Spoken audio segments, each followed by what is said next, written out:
hora le damos la bienvenida en el estudio de los desayunos de 24 horas en Quito a Vicente Tayano, asambleísta del Partido Social Cristiano Madera de Guerrero. Muy buenos días, gracias por acompañarnos. ¿Qué tal, Liz? Buenos días. Un saludo para usted y para quienes nos ven esta mañana. Asambleísta, bueno, lo que sucedió ayer en el CAL quizás ya se preveía por unanimidad. Ellos calificaron y dando paso así, aprobando esta solicitud de juicio político contra los cuatro consejeros de mayoría del Consejo de Participación Ciudadana, lo que ahora tendrá que pasar a la Comisión de Fiscalización. Esta comisión podría unificar otros procesos quizás de juicio político, considerando que habían varias solicitudes y por varios motivos. Bueno, efectivamente el día de ayer la Asamblea dio un paso importante en algo que es crónica de una muerte anunciada, no solo para Tuárez, sino para 3 consejeros más que, atropellando la Constitución, atribuyéndose funciones y, lo más grave, y respetando un mandato del pueblo ecuatoriano, tomaron una decisión absurda, primero, de revisar nombramientos, designación de jueces de la Corte Constitucional y obviamente del proceso de designación del Contralor General del Estado. Ahora, una vez que estos 2 procesamientos políticos fueron calificados, tienen que dentro del término de 5 días ser remitidos ambos a la Comisión de Fiscalización para que ésta tome la decisión o de juntarlos en un solo proceso o de tramitarlos por cuerda separada, con una precisión que en el procesamiento impuesto a los 4 vocales, la causal es precisamente a la que me refería hace un momento, el atropello a la Constitución, a un pronunciamiento de la Corte Constitucional y al mandato ciudadano, y por otro lado, el señor Tuárez por el incumplimiento de funciones, por haber realizado proselitismo político y haber adecuado su conducta a una serie de incumplimientos de preceptos establecidos en la propia ley que regula el funcionamiento del Consejo de Participación Ciudadana y Control Social. Ahora, considerando que al momento hay 79 firmas que respaldaban este juicio político, ¿cómo prevé usted termine el mismo? Bueno, como se lo decía, esto es crónica de una muerte anunciada y partamos por Tuárez. Los exabruptos, el histrionismo y la actitud cirquense lo dio a conocer con el país, lo cual es grave, pero es mucho más grave el hecho de que se tome una decisión a nombre de un cuerpo colegiado para atropellar la Constitución. ¿Y por qué, Liz? Porque primero, la facultad de haber tomado decisiones por parte del Consejo Transitorio de Participación Ciudadana nace de una consulta popular que se dio el 4 de febrero del año 2018. Es decir, le preguntaron al ciudadano si estaba de acuerdo con la instalación de un consejo. ¿Para qué? Para que revise designaciones nada más y nada menos de autoridades de control importantes hechas en el gobierno de Correa. En el caso de ser necesario, que los reemplace momentáneamente y lleve adelante el decurso de procesos para que hayan nombramientos definitivos y se cumplan los periodos. Por lo tanto, lo que decidió el Consejo de Participación Ciudadana de Tuárez, de Decitorio, de Chalá y de Gómez es violar y atropellar la Constitución. Por otro lado, la facultad del control político es una facultad propia de la Asamblea Nacional. Por lo tanto, esta suma de actos han viabilizado un procesamiento político que es por demás claro y que seguramente terminará en un informe de recomendación de censura y de destitución. Pero a esto se suman una serie de particulares porque también existen acciones constitucionales debidamente expuestas por jueces que deben ser cumplidas, y la ley allí también tiene otra sanción, porque el incumplimiento de aquello acarrea una destitución desde la órbita constitucional como consecuencia de un procesamiento de acciones constitucionales o de garantías constitucionales. Ahora, hay 2 caminos: lo procesal y el control político, que es efectivamente lo que la Asamblea ayer dio paso. ¿Cuál se podría realizar con mayor agilidad? ¿Ese control político o ya esta parte procesal penal que se lleva pues la investigación de la Fiscalía? Liz, lo uno no impide lo otro, porque si no se cumple con la disposición del juez constitucional y se pretende continuar con un proceso de evaluación, allí había un desacato. Y la Constitución y la Ley Orgánica de Garantías Jurisdiccionales y Control Constitucional es absolutamente claro. El funcionario público que incumple, su sanción es la destitución. Y por otro lado, el control político se puede llevar de manera paralela y eso tiene una consecuencia que es un procesamiento ante el Pleno de la Asamblea Nacional que termina con una resolución de censura. Constitucionalmente, a pesar de que alguien deje el ejercicio de su cargo, tiene un tiempo durante el cual puede seguir siendo procesado por la conducta política, que es lo que se está haciendo. Así es que vamos a esperar qué pasa con lo actuado por el juez, y en lo que nos compete como Asamblea Nacional, el procesamiento político ya ahora va a ser remitido a la Comisión de Fiscalización. Esto querría decir que un poco calculando tiempos, ¿cuándo ya podría haber una resolución de sanción por parte de la Asamblea Nacional? De acuerdo a lo que establece la norma, a partir del día de hoy decurre un término de 5 días para que los expedientes lleguen a la comisión. Luego de eso hay 20 días para el tratamiento, para la elaboración de un informe, y ese informe debe ser puesto de inmediato a conocimiento y votación del Pleno de la Asamblea Nacional, y con 70 votos puede operar la censura sobre estos 4 funcionarios del Consejo de Participación Ciudadana que hoy se encuentran atravesando el procesamiento político. Y ya para cerrar ese tema, asambleísta, calculando los tiempos, querría decir que para finales de agosto ya podría haber una sanción. Usted acaba de resaltar que se necesitan 70 votos, por ahora hay 79 firmas que respaldaban este pedido de juicio político.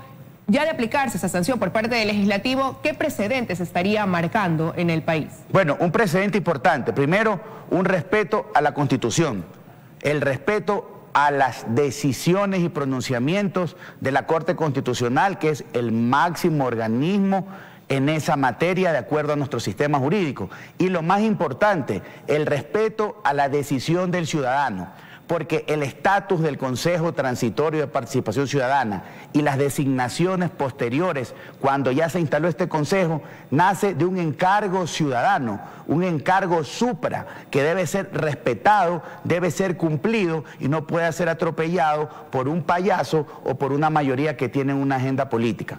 Si hay algo que ese Consejo Transitorio de Participación Ciudadana pudo hacer, es viabilizar algo que era necesario, brindar el camino para que exista una verdadera independencia de funciones. Y si hay algo que tiene que hacer constitucionalmente, Liz, el Consejo de Participación Ciudadana, primero, es fomentar la participación ciudadana. Segundo, velar porque los actos de corrupción no sigan campeando en el país. Y lamentablemente de eso, Tuárez y esta mayoría no ha hecho absolutamente nada y simplemente adecúan su conducta a una agenda de persecución a la que estuvieron acostumbrados durante los últimos 10 años del correato. Bueno, mientras toma su tiempo esta parte de resolver sobre este juicio político, hay otras cosas que avanzan en la Asamblea. Una de esas es ese debate, el primer debate que se reabre el día de hoy ante una propuesta, iniciativa del Consejo Municipal de Guayaquil, que se presentó hace año y medio y que lo que buscaba era un endurecimiento de penas, el hecho de evitar quizás que los delincuentes recuperen su libertad por diferentes motivos o por la aplicación de diferentes recursos que conlleven a eso en lugar de cumplir completamente su condena, entre otras cosas. Resumiéndolo, diría yo, una mayor protección para las víctimas. ¿Por qué? Valdría la pena recordar, ¿por qué se suspendió ese proceso que hoy, año y medio casi después, se vuelve a retomar en la Asamblea? Bueno, lamentablemente en el Ecuador de hoy la delincuencia le está ganando la batalla no solo a la fuerza pública, sino también a los ciudadanos. Es recurrente el asalto, la violación, el robo y el secuestro. Y es precisamente en función de esos 4 delitos que son los que más se suscitan, no solo en Guayaquil, sino en todo el Ecuador, que el 18 de febrero, escúchese esto, Liz, el 18 de febrero del año 2018, el Consejo Municipal de Guayaquil de ese entonces, liderado por Jaime Nebot, presentó ante la Asamblea Nacional un proyecto que busca darle garantías a los ciudadanos, busca que los operadores de justicia, sean estos jueces o fiscales, tengan elementos para realizar de manera ágil, oportuna y efectiva su trabajo, porque lamentablemente en el Ecuador se ha legislado pro delincuencia. No es posible que los delincuentes tengan más derechos que las víctimas. Y a pesar de haber sido presentado ese proyecto en febrero del año pasado, recién este año se dio hace alrededor de 4 meses la apertura del primer debate, solo intervino el asambleísta ponente, el asambleísta Cucalón, y fue suspendido, y el día de hoy se está retomando, pero por un clamor ciudadano. Este, obviamente, es un proyecto de reformas al Código Orgánico Integral Penal que está siendo tramitado de manera paralela a otras reformas que ya están listas para segundo debate que se encuentran en poder del presidente de la Asamblea. Ahora, ¿cuál es la propuesta? Absolutamente clara. Primero, que los delincuentes no tengan más derechos de las víctimas. Segundo, que en estos 4 delitos que son los más recurrentes, que atentan contra la vida y los bienes de los ciudadanos, no sea posible que los delincuentes puedan acceder a medidas no privativas de libertad. Tercero, que nadie recupere su libertad por este tipo de delitos, sino cuando sea cumplido la totalidad de la sentencia. Cuarto, que la opinión pública, que el país entero, en los casos de delitos flagrantes, pueda conocer, pueda evidenciarse, mostrarse el rostro de la persona aprendida en flagrancia, porque la flagrancia es precisamente la determinación real del hecho. No hay nada que probar, ni nada que dilucidar, ni nada que investigar. Y por lo tanto eso sí abriría la puerta a que más ciudadanos eventualmente afectados por esa persona puedan comparecer a presentar sus denuncias. Y hoy voy a hacer 2 observaciones adicionales. La primera, si nosotros le exigimos el día de hoy, Liz, garantías a la fuerza pública, a la Policía Nacional, le exigimos resultados, tenemos que darle mínimos derechos y mínimas garantías para que cumplan con su trabajo. Hoy hay centenas de policías que están siendo procesados por haber actuado en el ejercicio de su deber, por haber inmovilizado un delincuente. Caso puntual de la inacción, lo que pasó en enero de este año con Diana Ibarra. A vista y paciencia, la fuerza pública del país entero la asesinaron. Y el argumento de la policía por no actuar fue porque si lo hacían, podían ser procesados penalmente. Y hoy hay compañeros de la fuerza policial que están guardando prisión. ¿Cuál es la propuesta? Que en los casos en que miembros de la fuerza policial, en servicio activo, en el cumplimiento de sus funciones, sean imputados en un procesamiento penal, no se dicte durante el decurso de proceso de la prisión preventiva, para que puedan defenderse en libertad, porque ese policía preso es un ser humano, es un policía que le dan la baja, que se crea un problema inclusive al núcleo familiar. Por lo tanto, esa excepción es necesaria porque se va a convertir en una garantía al menos elemental para una fuerza policial que hoy está desprotegida.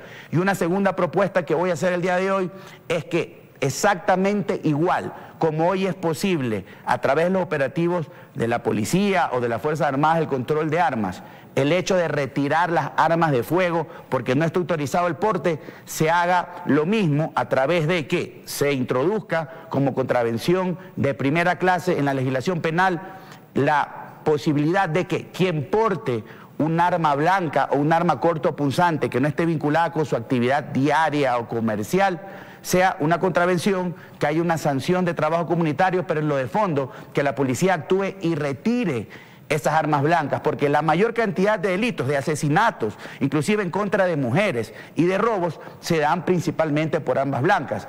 Nosotros tenemos que legislar hoy con rapidez, Liz. Tenemos que darle un resultado al país. El país no puede esperar y la seguridad no se la resuelve ni con discursos ni hablando. La seguridad se la resuelve con actos y sí es competencia de la Asamblea expedir leyes rápidas que sirvan como un instrumento, pero sobre todo, Liz, como una garantía en favor de los ciudadanos. Ahora, asambleísta, usted apelaba también a los operadores de justicia, decía usted darles herramientas para poder blindar de esa manera también a los ciudadanos. Pero ¿cómo se tiene la certeza que así será aún cuando se le den las herramientas?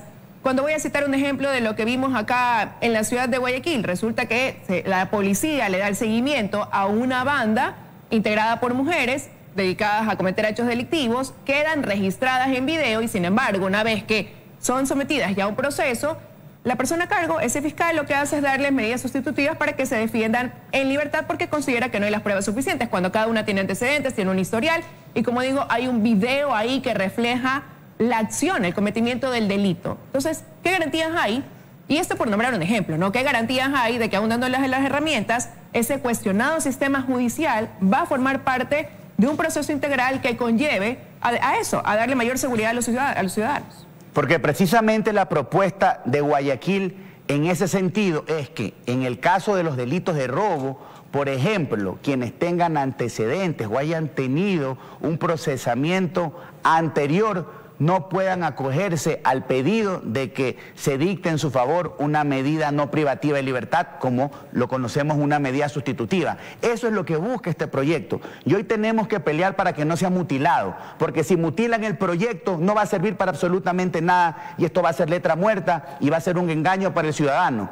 Y que no quieran hoy equivocarse con el solo hecho de cumplir por ponerlo al debate, porque ya aparecieron por allí los legalistas, ya aparecieron aquellos que, entre comillas, defienden los derechos humanos. Pero yo pregunto, ¿cuál derecho humano es más importante? ¿El del que roba, viola, mata, o el del ciudadano indefenso? Hoy la única garantía que debe primar en el debate de la Asamblea Nacional debe ser el derecho del ciudadano, debe ser la celeridad, y por lo tanto este proyecto, que tiene ciertos particulares como el que usted acaba de mencionar, Liz, debe ser juntado con las otras reformas al COIP que se podrían votar la próxima semana, de acuerdo a lo anunciado por el presidente de la Asamblea Nacional, para hacer dos reformas en tiempos diferentes. Primero, la legislación penal, ganar tiempo. Esas reformas ya estaban listas para el segundo debate, es decir, se anexaría lo que hoy se haga en la Asamblea a ese proceso. Claro, hoy estamos convocados a un primer debate de nuestra ley de seguridad que reforme el COIP, ¿ok?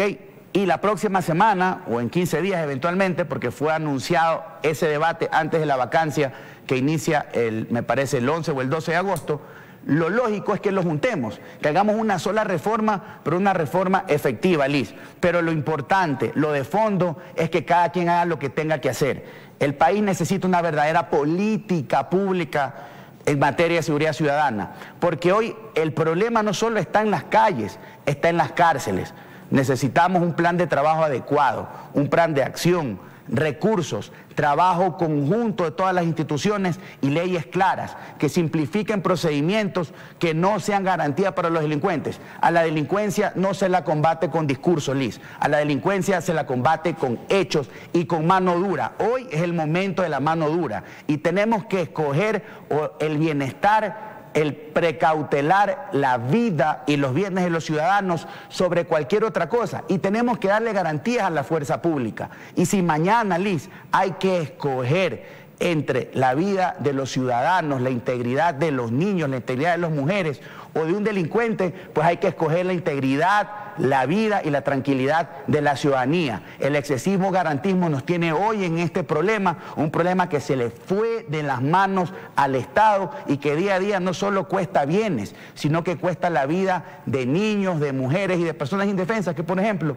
en un bus los matan por un celular. Eso está pasando en el Ecuador, así es que yo creo que tenemos desde la Asamblea una buena oportunidad de lo antes posible y en el lapso de 2 o 3 semanas tener aprobada una reforma que verdaderamente sirva para los operadores de justicia. Sería lo ideal que se hagan reformas en beneficio, como usted dice, de la seguridad de los ciudadanos. Habrá que ver qué se resuelve dentro de la Asamblea. Y usted acaba de mencionar la necesidad de articular un trabajo mancomunado entre las diferentes instituciones. Habla de algo similar a lo que se vivió esta semana acá en Guayaquil, donde vimos que vino el presidente de la Asamblea y ofreció precisamente pues en 15 días ya dar paso a estas reformas del COIP. Estuvo la fiscal Diana Salazar, la presidenta de la Corte Nacional de Justicia, los actores vinculados para la reactivación de un plan, claro, a nivel local, acá en Guayaquil, después de 11 años de haber estado inactivo, precisamente en beneficio de la seguridad. Algo que se debería comenzar a replicar quizás en otras partes del país. Sí, yo creo que es importante, si bien es cierto, las competencias están debidamente delimitadas y la competencia del control, el combate a la delincuencia es de la Policía Nacional y del Ministerio del Interior o próximamente Ministerio de Gobierno. Pero es importante que se articule un sistema en el que todos los vinculados con la cadena participen, no solo la policía o el Ministerio del Interior, sino también la Fiscalía, sino también la policía. Y desde este punto de vista, el día lunes, la alcaldesa Cynthia Viteri hizo una invitación a una convocatoria para establecer una mesa de coordinación con todos estos actores mencionados y también con la participación del municipio de Guayaquil, que en este caso cuenta con herramientas tecnológicas importantes. En Guayaquil funciona una corporación para la seguridad ciudadana que tiene un centro de monitoreo a través de cámaras importantes. Inclusive ese centro de monitoreo tiene casi el doble de cámaras que el ECU 911, que es el centro de monitoreo del Estado Central. ¿Y cuál es la propuesta de Guayaquil? Poner a disposición ese centro de monitoreo, hacer una inversión para adquirir una nueva central de recepción de llamadas de emergencia, y no solo de llamadas para atender temas delincuenciales, sino también emergencias en materia de riesgos, en materia de salud, en materia de tránsito, en materia de bomberos, y que éstas sean despachadas oportunamente. Guayaquil propone coordinación, Guayaquil propone inversión para fortalecer y potenciar el trabajo de quienes tienen la competencia, y obviamente esto va a beneficiar a los ciudadanos. Esperamos poder firmar un convenio con el ECU 911 para convertirnos en el ECU 911 de Guayaquil, y así el Estado asigne más recursos al resto de ciudades de la provincia del Guayas y al resto del país, un modelo que también esperamos pueda ser replicado en todas las provincias del Ecuador. Quiero agradecerle su presencia esta mañana, asambleísta, aquí en los desayunos de 24 horas. Gracias a usted, buen día.